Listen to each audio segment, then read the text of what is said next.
Coming off the big one, got the dramatic win at home to open the weekend, and then 3-1 against Tech on Saturday.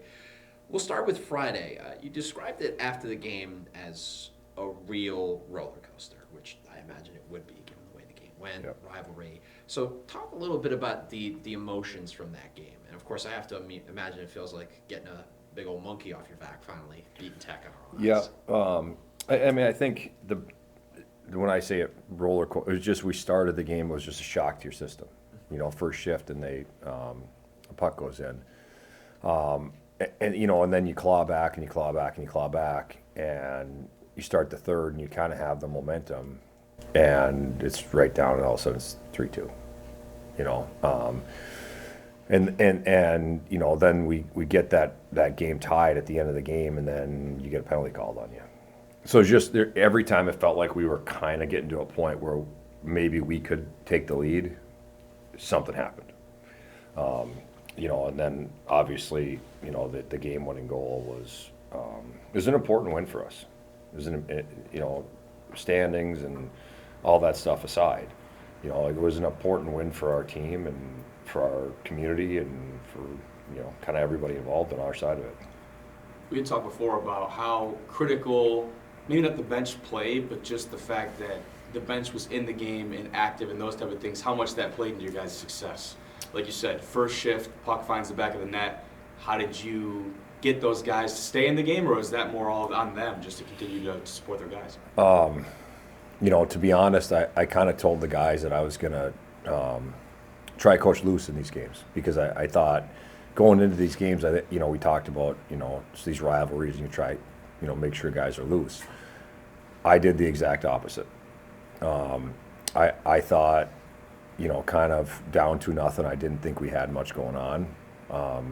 So I became very vocal on the bench. And I was trying to kind of jar us out of it. And, fortunately, one way or another, we found our game.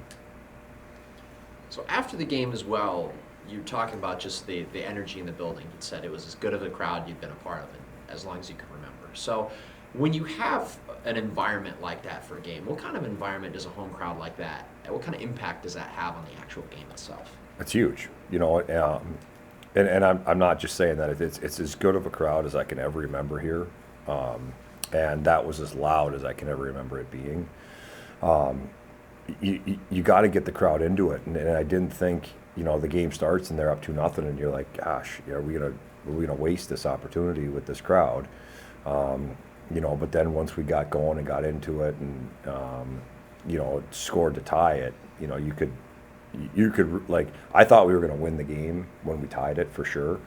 And then you take the penalty, and still, like, the crowd just, you're tired as a player, but when you're out and you can hear the crowd, you find a way to push through.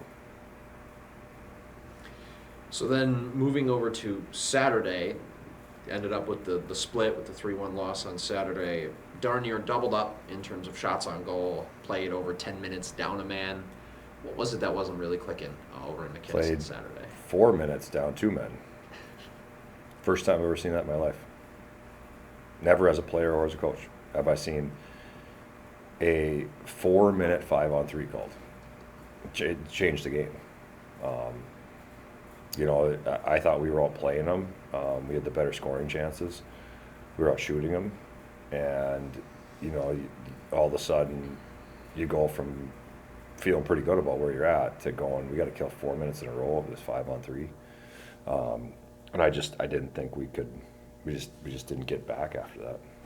That was a major influence on the outcome of the game. So with that outcome, this was the third straight split in conference for the Cats, which has been happening all across the league, really. I mean, Bowling Green is in first place, and they're 7-5 in the league. So what has to happen with the league still really wide open here as we move into December? What has to happen to kind of push that needle and get some sweeps? I think even looking throughout the course of the whole year, we've had sweeps, and but I don't know that we've played great in both games. So the league is right up for grabs. And, you know, you touched on it that, you know, everybody's kind of right there. Somebody's going to go on a run, and why not us? You know, it's a great opportunity for us going into the break to put ourselves in a pretty good spot. You know, you'd be in an 8-4 in a pretty good place coming out of the break. So, you know, it's just we're not far off. I just feel like we're kind of bumping along. You know, we just need to find a way to put it all together, because there's games that we score and there's games that we defend, and there's, you know, we haven't found a way to do that in the same game twice in a row. And, you know, it's our last chance before break, so hopefully it clicks right now. I'm sorry, I think you mentioned a few weeks ago that Minnesota State is still really good. Well, guess what? You got them once, Tech got them once, St. Thomas has definitely improved. Yep. This league is just coin flip every night. Yeah, we're kind of cannibalizing each other right now. You know, it's almost like every team is in the same position we're in. You know, nobody can find a way to put, you know, 3, 4, 5 games in a row. You know, and over the course of you know, many years, like we've done it, but not just enough to finish first. But we've, you know, done it to finish second a couple times. The team that wins the league typically has put together a very, very, very good conference schedule, conference record. I think there's just a lot of parity, and I think part of it is, you know, there's some teams that might be, you know, to be honest, Northern Michigan and Minnesota State are probably underachieving. You know, that probably is why we're here. And, you know, the good thing is it hasn't cost you yet, but time's getting short, and you got to put it together pretty quick. So the next opportunity for the Cats to do that, this Friday and Saturday, going down to take on Ferris. Your thoughts on those matchups? Well, they just swept Mankato on the road for the first time it's the first time they've been swept at home since 2015. We have always had crazy games there, crazy games. 7-6 games, 1-0 games where you score with less than a second left. I don't think you're ever out of the game there, and I don't think you're ever fully in control of the game there. It's a very small rink, high glass, lively boards, so there are multiple scoring chances out of really nothing. You know, like there's lots of times that you don't really earn your chance. It's off the boards, it's a bouncing puck, and you're so close to the net, so you have so many more opportunities. So